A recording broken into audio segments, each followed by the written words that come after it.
Week 17 in the NFL kicks off tomorrow afternoon. Let's look ahead to some of the big games on the slate. Lewis, we start with you. What are you watching in Bears-Niners? So we're looking at the red zone here. Look, you see the 49ers on your screen. They were 4 for 6 against the Indianapolis Colts. They're number 8 overall in the NFL in terms of red zone TD efficiency.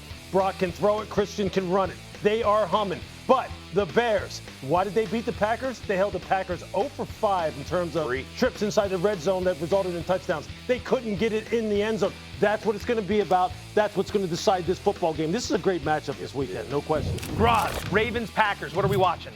Who's going to play quarterback for either team? Lamar Jackson injured his back in last week's game. He did not practice yesterday with that back injury, so we're watching that. This is Jordan Love. He was in concussion protocol, but he was a limited practice participant yesterday, so that's encouraging. Obviously, he has to go through all the steps of the concussion protocol yet, but encouraging he was back out there. Also, backup Malik Willis. He practiced yesterday as well. He had that shoulder injury. Shockingly, a potential loser leaves town match. Saturday, what are we watching in Eagles-Bills? Oh, Eagles run versus that Buffalo Bills defense. They have struggled in the run game. They've had 500-yard rushers. The Buffalo run defense has given up 500-yard rushers, 4 for over $140. Saquon's had 300-yard games, but guess what, Graz? 2 of the last 3 games have been 100 for him. Big time. You know what? I talked about a formula for winning. That might be it. I'm just giving a little clue in. Playing some good run defenses over that time? Or? We don't talk about who we play. Right, I'm just saying. What we've done. Literally what we've done. About. What we've done. Buffalo currently 28th in the NFL in defensive rush success rate this season. It's not good. Josh Allen has the Bills in the playoffs for the 7th straight year. Here's what the quarterback had to say about finally cashing in. The way that I put it in terms is, to win the lottery, you got to buy a ticket. To win a Super Bowl, you got to make the playoffs. Getting into the playoffs is our ticket. Now, what we do with that is up to us. And Graz, let's start with you. Eagles or Bills? And I'm looking this way and I'm thinking, this is not Graz. Different white guy. Different old white guy. There you go. Confused there. It's like eggnog early in the morning. I would never wear that sweater. What's wrong with this sweater? It's a beautiful sweater. Eagles or Bills? When we're looking at this one, who makes the statement to make us feel better about their Super Bowl prospects? I think it's got to be the Bills. I mean, the Eagles they have their spot, right? And if the Bills can do anything at all to slow down Saquon Barkley in the Eagles run game, which hasn't been the same as it was last year, but is still obviously formidable because of how good Saquon is. If the Bills can, then I think we have something, because they haven't stopped anybody's run game all year. Ooh. If they can prove that they can show some resistance, then I think that is massive for them going into the postseason. Saturday. I agree. I think the Bills here, and again, to Graz's point, you're talking about having to shut down Saquon, but it's the Eagles' commitment to the run is going to be what really shows in this game. Are they going to do that? If the run's not going, do they go to that empty set? And then how does Buffalo play against that? Because that's the QB run, potentially. So now you have Saquon and you have Jalen Hurts. I like this setup, but I'll say this about the Bills. We talked about this earlier. Not a lot of great run teams in the playoffs. So the Bills with Josh Allen, they have a lot to prove this weekend, but more for the final than getting there. Lewis, on the other side, who's going to be the key for Philadelphia in this matchup? It's going to be Jalen Carter. His return to health, number 1, is huge. Number 2, it's about really him being able to get that interior pressure against Josh Allen, because we know this. You give Josh time, it's an issue. Yeah. And if you let James Cook get going, it's an issue too, because they're one of the best run teams in the NFL. Yeah. The things that you're seeing on the screen right now are the kind of things that Jalen Carter has to provide, which is disruption, which is stopping James Cook's feet behind the line of scrimmage and not letting him hit things downhill. And Jalen Carter is one of the very best at doing that because of how explosive he is, number 1. He's going to play on the offensive side of the line of scrimmage, and then his speed. And I'll tell you what, how they rush Josh Allen is going to be critical in this game. You have to rush Josh Allen's throwing hand and make him flush left, not to his right. He flushes to his right, he's going to rip you a new one, because he's just going to extend plays, and he is going to absolutely gut you down the field. Make him go left. Jalen Carter is the key. Yeah, I think that's important. He hasn't played the last couple of games, which they've been fine. Again, a little bit of a level of competition thing has set in for the Eagles in December. But if he can play and be healthy. You know, he had both shoulders, and he had that's a procedure lot. done. So even once he comes back, is he going to be full strength? Are they going to have to spell him? They still didn't have Lane Johnson yesterday at practice on the offensive side, so they need to get healthier in the trenches there with those two key players as we head into January. You mentioned Saquon Barkley earlier. Is he going to have the opportunity to gash this defense? How much is Philly going to need to lean on him here? Yeah, he will definitely have the opportunity. I mean, I think when you think about what they did last year, everything came out for explosive plays in the run game, and that was really their best play, right? It was a low-risk, high-reward type play. They hadn't really gotten to. They got away from it mid-season. And again, to me, this is kind of the Seattle model. It's just the commitment to it. It might not have the same results as it did last year. There might not be as many explosive plays. If you can get Saquon over 100 yards, that's going to open it up for your receiving crew, right? Now all of a sudden, A.J. Brown's going to have a big day. Smith is going to have a big day. Because it opens that. But the commitment to the run, don't fall in love with it. And the other thing that they did do, I think they had 7 runs last week with Jalen Hurts out of that empty set. Getting him, that is part of the run game. So don't misunderstand me. A QB running it can still be that. So if you can spread them apart and still work your way through the middle of that defense and continue to extend drives, that kind of thing, that's just as effective. But I would like to see Barkley, the commitment to the run game. You know, just like we were just talking about, or I mentioned the fact that you want to stop James Cook's feet behind the line of scrimmage. That is the key for Saquon. When Saquon hit this thing downhill, if he's 3-4 yards into the defense, onto the second level, and he hasn't broken stride, that's when he becomes a problem. Yes. And that's what you saw a week ago. That's where he starts to get rolling. And so really, look, if you're Buffalo, your linebackers have to play downhill in a hurry. You cannot let him get to you 4 and 5 yards deep he hasn't been touched, where all of a sudden now that 4.3 speed starts to become a factor. That 225-pound body starts to become a factor. That is really the key to this whole run game. And obviously that starts up front. Lane Johnson coming back would be huge. But this offensive line, just get him there, because once he gets there, I don't think there's any question about whether or not he still has home run capabilities, because he's shown you that. Powerball's at $1.7 billion with a B as in boy tonight. Time for a segment called Against All Odds, because it's 1 in 292 million to win the lottery. We're focusing on teams with long shots to make the playoffs. Beginning in Indianapolis, the Colts have just a 2% chance to reach the postseason and need a lot to break their way. First, they must beat the Jaguars this weekend. Then they're hoping the Texans lose to the Chargers on Saturday. And after that, they need to beat Houston in Week 18. Then hope the strength of tiebreaker, falls their way. So you're saying there's a chance? Let's just skip past the playoff chances and ask, what should their plan be at quarterback next year? That is a great question. Look, I mean, they are in between a rock and a hard place for sure. I think, number one, the question has to be asked is, what is Anthony Richardson's future with this franchise?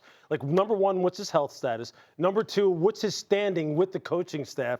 And number three, how is he feeling? What has he been working on? How has he progressed? He's still only 24 years old now. Let's remember that, okay? So let's not throw in the towel with that situation. Phillip Rivers obviously is not the long-term answer. They may be forced to bring DJ back. Daniel Jones may be a quarterback for them in 2026, because right now, you tell me what the options are. There aren't any on the veteran market that are going to really suffice. Let's move on. Let's move on.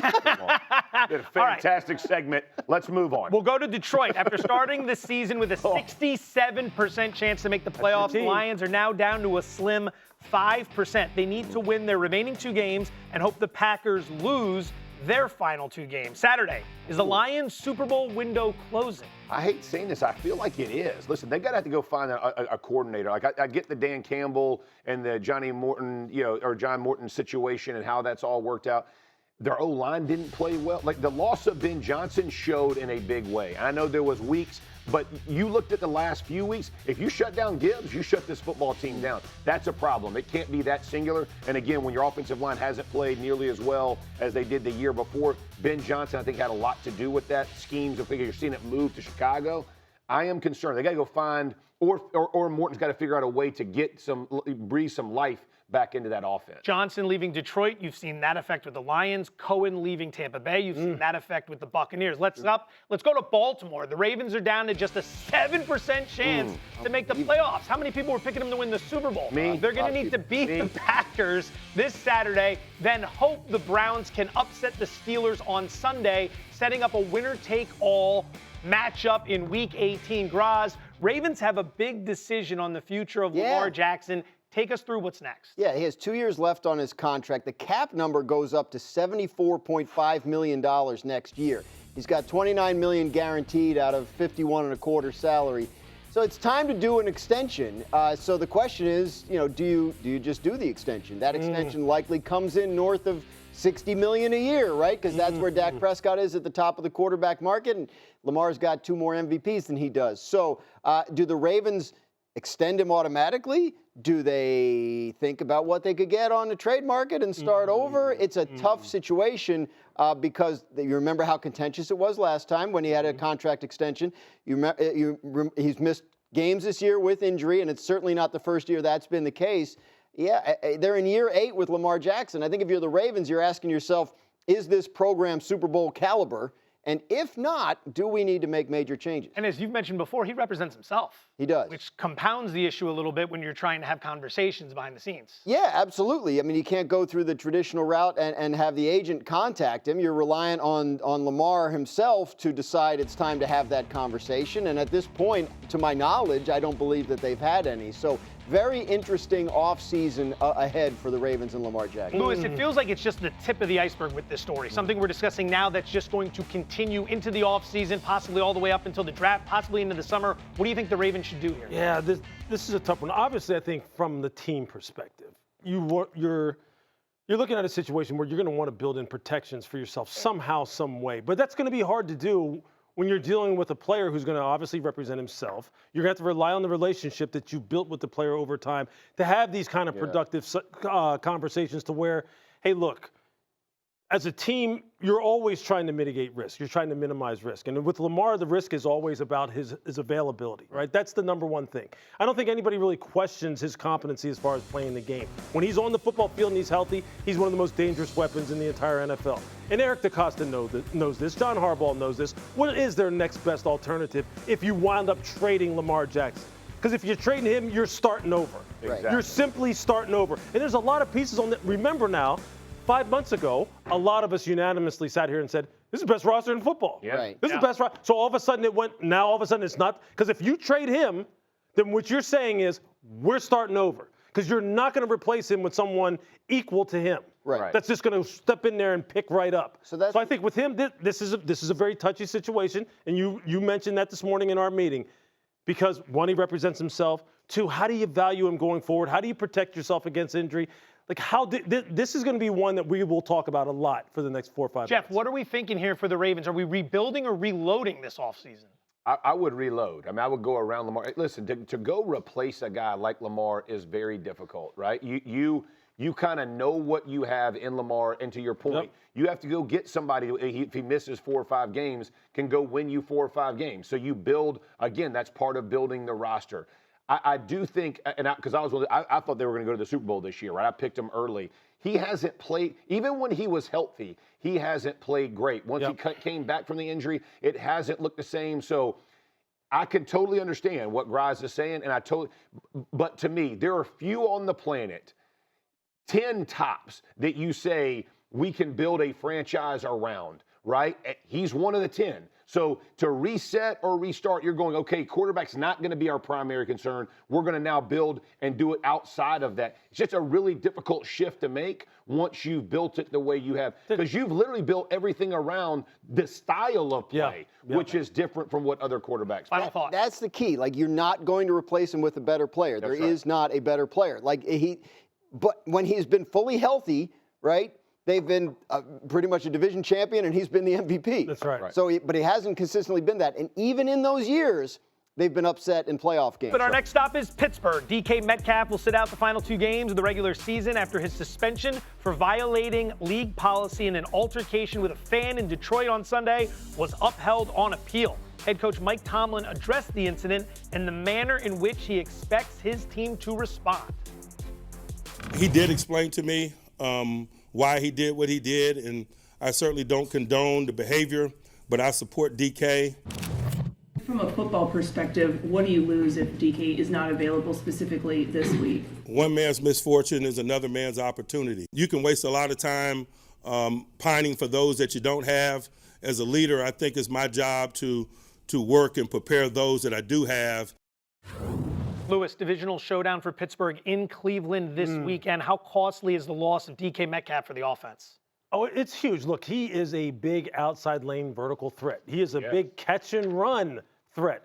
He's a big explosive play threat, and you're now taking all of that away from this offense. So that's a problem. Now, the thing that I do like, though, is the fact that they have found a way to still manufacture offense outside of him because of Aaron's reliance on the tight ends and the running backs, which have become a big part, of the passing game. But make no mistake, look, DK is one of those guys who can take the top off the defense. He can make a defense respect the fact that they have a third-level component to their offense. And without him now, what's going to wind up happening is the defense starts to shrink. It starts to come closer down to the line of scrimmage, and everything gets a little muddier for the offensive line and the quarterback. That's the problem. Yeah, we can go to even last week, right? What Lou is talking about. When you talk about like a push crack by a receiver, he'll go in and get the mic. Like he can come that far in. He can play that physical. So your run game, where we talk about big runs come from the offense, explosive runs come because of the receiver. You taking him off the field, it matters. The tilt of the defense, right? Like how many players are leaning his way or vision has to go to help or cover with him makes them slower to react. When guys don't have that, I don't care that it's someone else's opportunity. Doesn't matter. When you go to play that game, he ain't looking at that guy the same way. There's a reason you went and got a dude, right? You go get dudes for a reason. He is a dude, and what he provides, him not being there is going to affect the run game. Maybe not equally as a pass game, but it will affect it. Yeah. I love it how you say doesn't matter, because this game is on a Sunday, which is important to note because Baltimore plays on Saturday against Green Bay. If the Ravens lose that game, the Steelers clinch the AFC North. Don't matter. So the game on Sunday wouldn't matter. Would you, if you're Tomlin, rest a 42-year-old Aaron Rodgers the rest of the way out? I'd think about it. I don't necessarily believe in that. I do believe that this offense right now has found kind of a sweet spot and found kind of a rhythm that comes with repetition. And so I wouldn't want to break that up. And in particular, look, you saw this over the past couple of weeks, especially his rhythm that he has found with the running backs in the passing game. You hear Aaron really just continuing to really pump up his running backs in particular. It was Kenny Gainwell last week against Detroit. Here it's Jaylen Warren against Baltimore a few weeks ago. He loves these guys. He looks for these dudes. You hear him coaching these guys on the football field in the middle of plays, telling them exactly what to do, and then really lauding them on the sideline and pumping them up. I think that's the kind of thing you don't want to disrupt, and you probably want to keep playing him. I would hate to see this football team without Aaron Rodgers, because I think he is a catalyst right now. Well, we have, right? They're in Chicago that day and played without him, and it didn't go very well, right? Yeah. So, I think the key is the way they're changing week to week, what they're doing on offense is something they're only going to be able to do with Aaron Rodgers. Right. He's not the difference maker he once was from a physical athletic standpoint, but he still can be from an intelligence and experience standpoint. So a couple of weeks ago, DK has 148 receiving yards, and Aaron has his highest yardage total of the year against Baltimore. Then 2 weeks ago against Miami, it's the tight ends. And then this past week, it was the running backs. That's right. So they're adjusting as they need to. Now, they haven't had to play without DK yet, so that's going to make it difficult. But I think the way this offense is set up, I don't think resting Aaron Rodgers for 2 whole weeks and then playing a playoff game is the right way to go, because I think it needs to continue to understand how it's going to operate week to week. Yeah. Listen,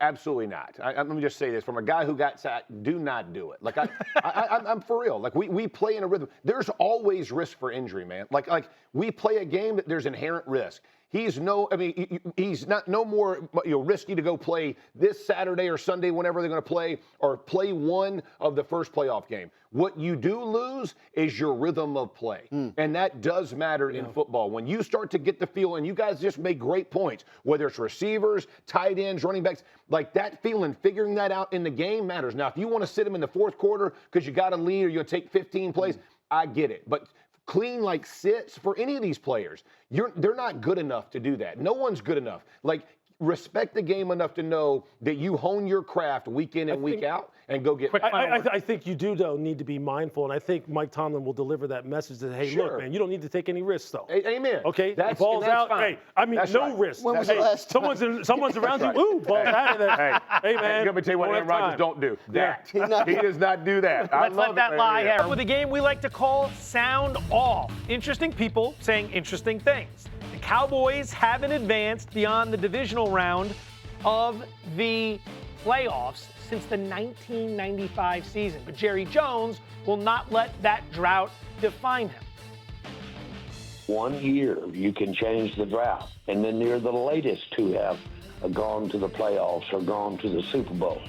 So I don't pay any attention to 30 years this, 20 years that, when I know one good year would change it all and you'd be at the top of the list. It doesn't pay attention. 30 years this, hold up. 20 years that. Happy's on that eggnog, dog. You don't think he pays attention to the value of the franchise over the last 30 years or 20 years? I mean, like, we're not talking about 5 years or 30. He said 30. What he's saying is true, but the response, if you're a Cowboys fan, is, okay, so do it. Yeah. Because it's been a long time. 30 years. Yeah. 1995. Yeah. That is unbelievable. Yeah. Oh, Whatever. There's a graphic you want to There sure is a graphic. Can we pull up D7, please? I'm going to channel my Greenberg. Can we pull up D7? Can we look at this, please? Oh. Look at this. Since 2009, Okay. teams to make the NFC Championship game. 15 of 16 teams in the NFC have made the NFC Championship game. Can you guess which one has not made it? Well, it says right there. You know, can you guess? No, it says right there. But this, yeah, exactly. Yeah. I mean, just think about Wait, this. is this right? Every single team in the NFC besides the Cowboys 09? since 09 have made the NFC title game. Since That is 09. mind-boggling. Since 09, which is 14 years after they last did it. so it's not like they made it in 09 and it's ever since Yeah, then. I know, but Yeah. we're talking about it's Crazy. a clean sweep in the NFC. Yeah. It's a clean sweep I can't except believe for that. you. That is you know insane. what? Honestly, seriously speaking, considering the fact that all the resources that they have, the cachet, the brand awareness, people want to go play for the Dallas Cowboys. They just do because there's so many things that come along with being a Dallas Cowboy. Money, You have and you don't no have to win. excuse. the You have greatest of no all worlds. excuse. Win- That cannot happen. Get paid. Don't worry about winning and accountability. It's a great place to go play. Normally, No sheep worries. is the problem. Let's do it. Sheep in Cincinnati, Exactly. I sheep need in to come Arizona, back. they're not.